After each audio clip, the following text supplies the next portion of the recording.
बिस्मिल्लाहिर्रहमानिर्रहीम। मैं हूँ सैयदा शहजादी। अस्सलाम वालेकुम माय ब्रदर एंड सिस्टर, कैसे हैं आप सब। अगर आपको मेरी वीडियो अच्छी लगती है तो लाइक कीजिए, शेयर कीजिए और न्यू व्यूवर्स मेरे चैनल को सब्सक्राइब कर दें। और जो मुझे सपोर्ट करते हैं, वीडियो को लाइक करते हैं, इनका बेहद शुक्रिया, जज़ाकल्लाह। तो चलिए स्टार्ट करते हैं अपनी स्टोरी का नेक्स्ट एपिसोड।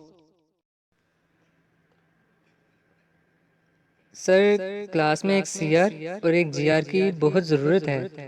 मुदस्सिर ने सर कमर की क्लास में खड़े होते हुए हानिया की तरफ देख के कहा। वो हमेशा उसको तंग करता था और वो तंग हुआ भी करती थी, लेकिन हार नहीं मानती थी। तो आप मुझे क्यों देख रहे हैं मिस्टर मुदस्सिर खान? हानिया ने उसको अपनी तरफ बात करता देख एकदम बोली। हानिया जी, मैं आपसे तो बात नहीं कर रहा ना। हानिया जी, मेरा नाम हानिया है, सिर्फ हानिया। आप जी का इजाफा ना ही करें तो बेहतर है।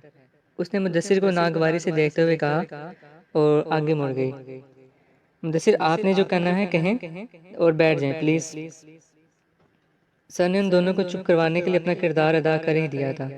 वो 40 साल की उम्र के हो गए थे। उनकी क्लास में स्टूडेंट्स को खुली छुट्टी होती थी, वो जो भी बोले। सर, मैं कह रहा था अगर जीआर हानिया जी ओहो सॉरी सॉरी जीआर हानिया साहिबा बन जाएं और सीआर मेरे अलावा कोई और बना तो कत्ल हो जाएगा वो मुझसे। उसने पहली बात पे हानिया को देखा और दूसरी बात पे क्लास में बैठे लड़कों को शरारत से देखते हुए कहा, भाई तू ही बन जा, हमें कोई शौक नहीं। उसके पास बैठे खावर ने हाथ जोड़ते हुए उसको कहा, तो सर ठीक है ना, जीआर हानिया और सीआर मैं। उसने हानिया को देखे बगैर फौरन से बोली। हानिया को ये मौका बहुत सुनहरी लगा था। उसको लगा उसे वो वजदान सर की नज़रों में आएगी। वो एक खूबसूरत और पूरे एतमाद लड़की थी। उसके लंबे खुले बाल उसकी शख्सियत को और निखारते थे। वो हमेशा जीन्स और ऊपर लॉन्ग शर्ट पहना करती थी। खुले बाल और गले में पड़ा दुपट्टा, हर कोई उसको एक दफ़ा मुड़ के ज़रूर देखता था। ठीक है मिस्टर मुदस्सिर, आप सोच लें, आपको हानिया का साथ बहुत महंगा न पड़ जाए। उसने ऊपर ऊपर से ऐसे बात की जैसे उसको तो फर्क ही न पड़ा हो जीआर बनने से। हाय, आपका साथ चाहिए बस, जितना भी महंगा पड़े। मुदस्सिर ने उसको देखते हुए शौक़ी से मुस्कुरा के कहा, साथ, माय फुट। उसने उसकी तरफ देखते हुए आराम से बोला, तो सर ठीक है, मैं एचओडी को एप्लीकेशन लिख लूँ। मुदस्सिर ने सर की तरफ देखते हुए कहा। उसको पता था सर कमर को बोतल में उतारना बहुत आसान है। उनकी जगह सर वजदान होते तो 100 तरह के पापड़ बेलने पड़ते। पहले उनको किसी तरह इम्प्रेस करना पड़ता और फिर जाके कहीं वो बात की जाती। फिजू, मुझे क्या लगता है ये मुदस्सिर और हानिया की कोई कहानी चलने वाली है। जरी ने फिजा के कंधे पर सर रखते हुए कहा। वो जब भी बैठती थी हमेशा फिजा के कंधे पर सर रख के बैठा करती थी। उसको कुछ अजीब सा सुकून मिलता था। ऐसा लगता था ये फिजा का कंधा नहीं, उसकी माँ की गोद है जो उसको ऐसे सुकून मिलता है। वो दोनों दोस्तों से कहीं ज्यादा थी। एक नदी थी तो दूसरी किनारा, एक फूल थी तो दूसरी खुशबू, एक चांद थी तो दूसरी जहान, एक धूप थी तो दूसरी छाँव, एक जिस्म थी तो दूसरी रूह, एक दिल थी तो दूसरी धड़कन। उनकी बेमिसाल दोस्ती हर एक की तवज्जो का मरकज़ बनी रहती। वो दोनों कभी एक दूसरे के बगैर नजर न आती थीं। हमेशा एक साथ हाथों में हाथ डाले नजर आती थीं। ज़मीना ने अपने बैग के साथ की चैन भी फिजा के नाम की लगाई हुई थी। ज़मीना बहुत कम लोगों से इस कदर मोहब्बत करती थी और फिजा पे वो जान छिड़कती थी। उसकी दुनिया अपने घर वालों से लेके फिजा तक खत्म हो जाती थी। मुदस्सिर ऐसे ही निकम्मा हानिया के पीछे पड़ा हुआ है। हानिया साहिबा की नज़र तो कहीं और है। फिजा ने जरी को देखते हुए कहा, किधर है हानिया की नज़र? उसने उसको कंधे पर ऐसे ही सर रख के मुख्तसर सा पूछा। उसकी नज़र अपने खान साहब पे है। ज़मीना को लगा जैसे उसके अंदर किसी ने करंट लगाया हो। उसने बेख्तियार अपनी आंखें बंद कर लीं। तुमने देखा नहीं, सर उसको मुंह भी नहीं लगाते और वो उनके पीछे पीछे होती है। जिधर सर जाएंगे उधर ही हानिया साहिबा दिखाई देंगी। आज तो वो सर के ऑफिस भी गई थी। इतनी कोई बुरी लगती है मुझे ये लड़की ना, ऊपर से जीआर भी बन गई है। अब इनको ज़मीन पे कौन लाएगा। फिजा बोलती रही और वो चुपचाप से उसके कंधे पर सर रखे सुनती रही। आप उठें, आए और प्रेजेंटेशन दें। उसने ज़मीना का नाम लेने के बजाय हाथ से इशारा किया और सख्त अंदाज से उसको बुलाया। सर, मैं। उसको बिल्कुल भी इस बात की उम्मीद नहीं थी वो उसको बुलाएगा। जी आप मोहतरमा। वही लहजा, वही अंदाज, बस नजरें इधर उधर क्लास पे थीं। वो उसकी तरफ देख नहीं रहा था। लेकिन सर। क्या लेकिन। सर मुझे नहीं पता था आज मेरी प्रेजेंटेशन है। नजरें झुकाए हुए। मैं आपको घर आके बताता आज आपकी प्रेजेंटेशन है। दिल को चुभने वाला अंदाज। सर प्लीज मैं कल तैयार कर लूंगी। इम्पॉसिबल। आपके 0 नंबर मार्क करूंगा मैं। वही अंदाज। किस लिए आती हैं आप यहाँ। अगर पढ़ना नहीं है तो। अगर पढ़ना नहीं है तो क्लास के बजाय घर पे बैठे आप। दिल को चीर देने वाला अंदाज। जमीना पे आज क़यामत टूट रही थी और वो बोलता चला जा रहा था। वो नजरें झुकाए बस सुनती जा रही थी। सर हैरान होके बस सब हैरान होके बस उसको एक शख्स को देखे जा रहे थे जो बस भूलता चला जा रहा था। वो उसका आज एक और रूप देख रहे थे। आज के बाद मैं ऐसे बहाने हरगिज़ ना सुनूं। जिसने पढ़ना है वो पढ़े, जिसने नहीं पढ़ना वो मेरी क्लास से दूर रहे। वो बोल रहा था, सब एक नज़र उस पे डालते और एक नज़र ज़मीना पे। ज़मीना नज़रें झुकाए बस एक ही दुआ मांग रही थी, या अल्लाह मुझे सब्र दे। मगर सब्र इतना छोटा भी तो नहीं है जो उसे आ जाता। उसकी आंखों से आंसू जाने लगे, मगर उसने सर ऊपर नहीं किया। वो किसी को अपने आंसू नहीं दिखाना चाहती थी। उसकी गैरत कैसे गवारा करती, कोई उसको रोते हुए देख ले। वो सुनेगी, बहुत सुनेगी, मगर अपनी आंख से निकलने वाला एक आंसू भी किसी को नहीं दिखाएगी। वजदान सर उसके फेवरेट टीचर हैं। वो उसको कुछ भी कह सकते हैं। उसने खुद को तसल्ली देखते हुए दिल में सोचा। वो उसको एज ए टीचर हमेशा ही अच्छे लगते थे।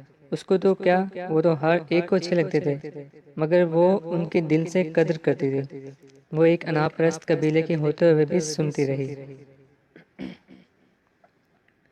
आज सब वजदान सर का ये रूप देख के बहुत दुखी हुए थे। सर को ऐसा नहीं करना चाहिए था। वो ज़मीना को कल का टाइम दे रहे थे, मगर उन्होंने उसका ज़रा लिहाज नहीं रखा। उन्होंने उसको बताया भी नहीं था, कल तुम प्रेजेंटेशन के लिए रेडी होके आना। वजदान की क्लास ख़त्म होने के बाद सब आपस में बातें करने लगे। कोई ज़मीना के पास नहीं आया था। सबको लग रहा था अभी जाना मुनासिब नहीं है। वो नज़रें झुकाए, आंखों में आंसू छुपाए बैठी रही और फिजा उसके पास बगैर कुछ बोले बैठी रही। बहुत अच्छा हुआ आज सर ने जो उसको इसकी जगह बताई। आज कोई खुश था तो वो हानिया थी।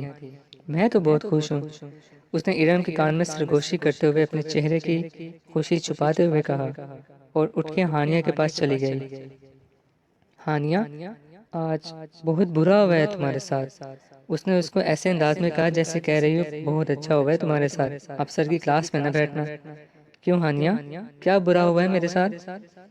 उसमें भी सवातियों वाला खून था, किधर किसी के सामने झुक सकती थी। उसने चेहरे पे बगैर कुछ तासुर किए कुर्सी के साथ टेक लगाई, एक हाथ की उंगलियों को दूसरी हाथ की उंगलियों में डाला और चेहरे पे मुस्कुराहट लिए हैरत से पूछने लगी, क्या हुआ हानिया। हानिया के तो जैसे होश ही उड़ गए। वो तो ज़बीना का रोता हुआ चेहरा देखने आई थी, यहाँ तो कोई और ही मंजर देख रही थी। नहीं, मैं बस ऐसे ही कहा कि तुम खफा हो गई हो ना, सर ने आज सबके सामने तुम्हें इंसल्ट की। हानिया ने मसनूई सी मुस्कुराहट चेहरे पर लाई। हैं, मुझे तो नहीं फील हुई कोई इंसल्ट। सर वजदान मेरे फेवरेट टीचर हैं, वो कुछ भी कह सकते हैं। और वैसे भी आज गलती मेरी ही थी जो उन्होंने मुझे डांटा, और इसको डांटना कहते हैं, ना कि इंसल्ट। उसने इसी अंदाज में मुस्कुराते हुए कहा और हानिया वहां से चलती बनी। जरी, फिजा ने जरी की तरफ देखा, उसकी आंखों में गौर से देखने लगी। क्या उसको वाकई में कोई फर्क नहीं पड़ा। फिजा, उठो जाए ना। उसको लगा वो कुछ देर और बैठी तो ऊंचा ऊंचा रोने लग पड़ेगी। फिजा ने उसका हाथ अपने हाथ में लिया और आंखों ही आंखों में समझाया, खैर है, कुछ नहीं होता। उसने भी फिजा को आंखों ही आंखों में बताया, मैं ठीक हूँ, तुम परेशान ना हो। वो दोनों अक्सर एक दूसरे को आंखों ही आंखों में बात समझा दिया करती थी। वो तो जरी को अंदर से पता था वो कितना ठीक है। आंखों में अजीब सी वहशत लिए वो बार बार उस बैग को ही देख रहा था जो उसने अपने पास बेड पे छोड़ा था। बहनों को उसने कमरे में आने से मना कर लिया था। मैं 2 दिन से सोया नहीं हूँ, मुझे बहुत सख्त नींद आ रही है, मेरे कमरे में कोई ना आए प्लीज़। वो खाने की मेज से बगैर किसी से नजरें मिलाए ये कहता हुआ अपने कमरे की तरफ आया और साथ ये भी कहा, चाय नहीं पीऊंगा मैं। सब उसके इस बात पर एक दूसरे को देखने लगे। ऐसा तो कभी नहीं हुआ था, वो रात को सोने से पहले चाय ना पिए। तो वो सोता ही नहीं था। बाज़ औक़ात तो वो 2 से 3 कप भी पी लिया करता था और बाकायदा ज़ैनब को चॉकलेट के पैसे भी दिया करता था। ठीक है, मैं आपके लिए चाय बनाऊंगी, पहले मेरी चॉकलेट। चॉकलेट अगर ना हो, वो उसने तो पूरे पूरे पैसे लिया करती थी। वो दोनों ही बहन भाई रात को देर तक जागा करते थे। ज़ैनब नावल पढ़ती थी और वो अपना काम क्या करता था। सब उसको हैरान होते हुए देखने लगे। एक फातिमा ही थी जिसको अंदाजा था उसको मसा है। वो जल्दी जल्दी उठा और अपने दरवाजे को लॉक किया, फिर आके बेड पर बैठ गया और उस बैग को देखने लगा। उसने कांपते हाथों से बैग खोला। उसकी आंखों में अजीब सी सुर्खी थी। उसने बैग खोलते ही वो डिब्बी देखी और फिर से कांपने लगा। उसको लगा जैसे उसको शदीद ठंड लग रही है। उसकी टांगें हाथ पांव कांपने लगे। उसके दांत एक दूसरे के साथ टकराने लगे। उसको लगा वो पागल हो गया है। उसने बैग को फौरन से बंद किया और बेड से नीचे फेंक दिया। वो खुद पे ऐसे रजाई ओढ़ी कि उसकी सांसें भी बाहर न जाएं। वो रजाई में लेटे मुसलसल कांप रहा था। वो घर आते ही सीधा अपने कमरे में गई। पूरे रास्ते से खुद को जो संभाले हुए थी, अपने कमरे में आते ही ऐसे रोने लगी जैसे किसी ने बच्चे को मारा हो और वो हिचकियां ले लेकर रो रहा हो। उसने अबाया भी नहीं उतारा था। दरवाज़ा बंद करके वो सीधा वॉशरूम में गई और फूट फूट के रोने लगी। उसने पानी का नल खोल दिया ताकि उसके रोने की आवाज़ बाहर न जाए। सर ऐसे कैसे कर सकते हैं मेरे साथ? उसने अपने दोनों हाथ अपने मुंह पे रखे और ऊंचा ऊंचा रोती रही। उसका कमरा थोड़ा सा हट के था तो आवाज़ बाहर नहीं जाती थी। दूसरा, उसने पानी का नल खोल दिया था। वो अबाया पहने ज़मीन पे बैठी कितना वक्त रोती रही उसको खुद भी नहीं मालूम था। वो जब उधर से उठी तो बाहर अंधेरा हो रहा था। उसको पता ही नहीं चला पिछले कई घंटों से अबाया बहने वॉशरूम के फर्श पे बैठी है। उसके कमरे में ऐसे भी बाहर नहीं आते थे और अम्मा को पता होता था वो दिन में सोती है, तो वो उसके कमरे में नहीं आई थी। वो उठी, अबाया उतारा और शावर लिया। उसके बाद वजू बनाने लगी। जैसे उसने अपना चेहरा शीशे में देखा, उसको लगा ये वो है ही नहीं। उसकी आंखें इतनी लाल हुई थी, उसको लगा जैसे किसी ने मिर्चें कूट के डाली हुई हों। वो जैसे ही पानी मुंह पे डालती तो दर्द की एक आह लेके पीछे हो जाती। उसकी आंखें इतनी जल रही थी कि वो पानी को भी बर्दाश्त नहीं कर पा रही थी। वो आज वो आज पूरी तरह से टूटी थी। उस इंसान के हाथों जो उसका आइडियल टीचर था। वो कांपता हुआ उठा और ज़मीन पे जाके बैठ गया। उसने बेड के साथ अपना सर रखा, आंखें बंद की और जैसे ही उसने आंखें बंद की, आज का दिन, सारा मंजर उसके सामने घूमने लगा। आज उसने उस लड़की को पूरी क्लास के सामने बेइज्जत किया था। उसकी आंखों में नमी उसने देखी थी, फिर भी वो चुप नहीं हुआ था, बोलता चला जा रहा था। उसके अंदर कुछ दर्द हुआ। वो उठ के बैठा, आंखों से आंसुओं का एक सैलाब निकल रहा था। मैंने तुम्हें बेइज्जत नहीं किया मलिका, मैंने तो खुद को तुमसे दूर करना चाहा है। देखो ना, मैं खुद को तुमसे दूर करने के लिए आज खुद ही अंदर से कट रहा हूँ। अल्लाह जी, सर ऐसा कैसे कर सकते हैं? आपको पता है आज उन्होंने मुझे पूरी क्लास के सामने इतना जलील किया है। आपको पता है मेरा क्या दिल कर रहा था कि मैं बस मर जाऊं।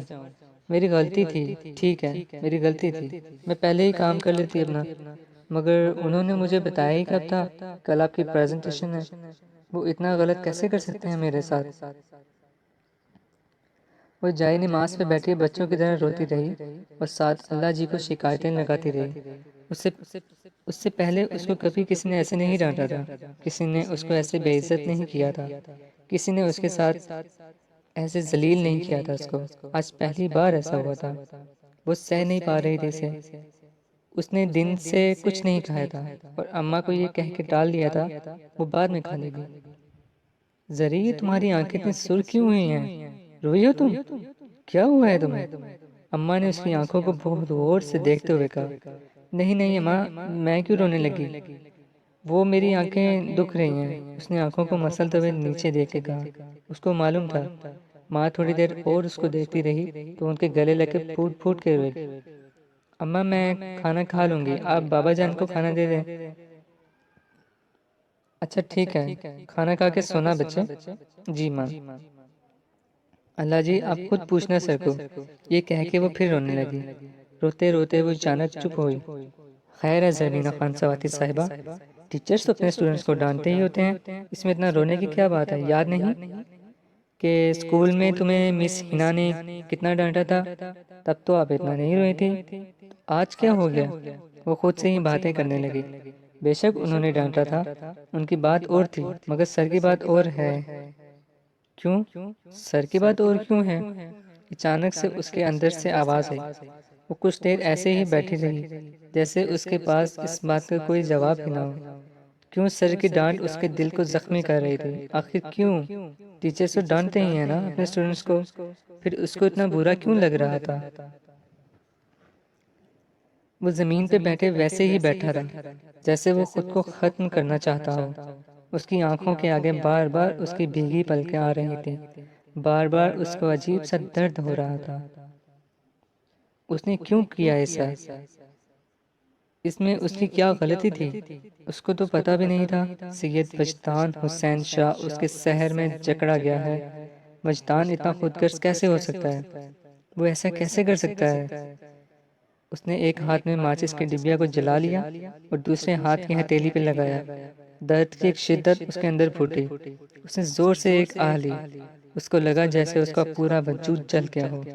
अंदर से तो वो पहले ही जल रहा था, आज उसने खुद को बाहर से भी जलाया था। वो पीछे हुआ, एक घुटना ऊपर करके बैठा और बाजू घुटने पे रखा और अपना जला हुआ हाथ देखने लगा। क्या इसको कहते हैं मोहब्बत? क्या ये होती है मोहब्बत जो आपको तबाह कर ले? आपको एक शख्स के बगैर कोई और ना दिखाई दे? आप पूरी दुनिया में बस उस एक शख्स को देखो, उसके लिए रोते रहो, उसकी एक नजर देखने के लिए तड़प जाओ, और जब वो सामने हो उसको नजर उठा के देख भी ना सको। अगर ये होती है मोहब्बत, तो हाँ, हो गई है सैयद बचतान हुसैन शाह को उस हिजाब वाली से मोहब्बत। सुनो मेरे दिल की मलिका, बचतान को तुमसे मोहब्बत हो गई है।